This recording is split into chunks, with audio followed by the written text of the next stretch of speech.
There is breaking news in a story that we have long been investigating. There has been an arrest in one of the biggest pharmaceutical disasters ever. At least 751 people came down with meningitis and other infections, and 64 died after getting tainted steroid injections. Those injections were produced by a Boston compounding pharmacy. That is a pharmacy that makes custom drugs. Well, today, a supervisor at that facility was arrested at Logan Airport as he was about to leave for Hong Kong. Jim Axelrod now on what he's accused of doing.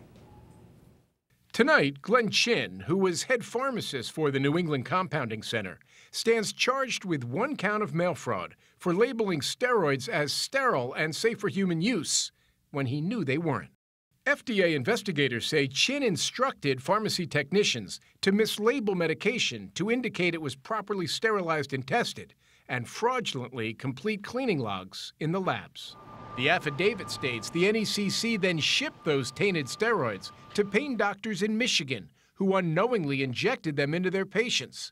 217 got fungal infections, including meningitis, in one clinic alone.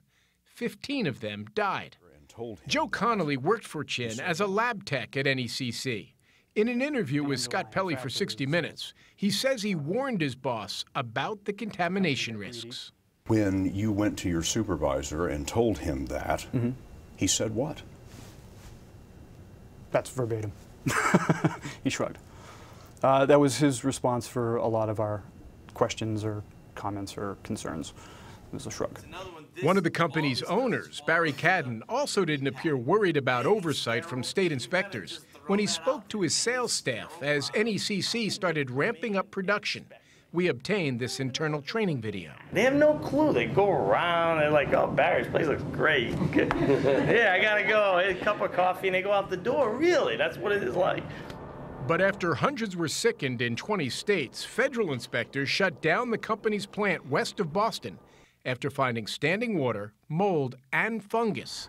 The lab was located in the same building as a recycling company, another business owned by Cadden and his family.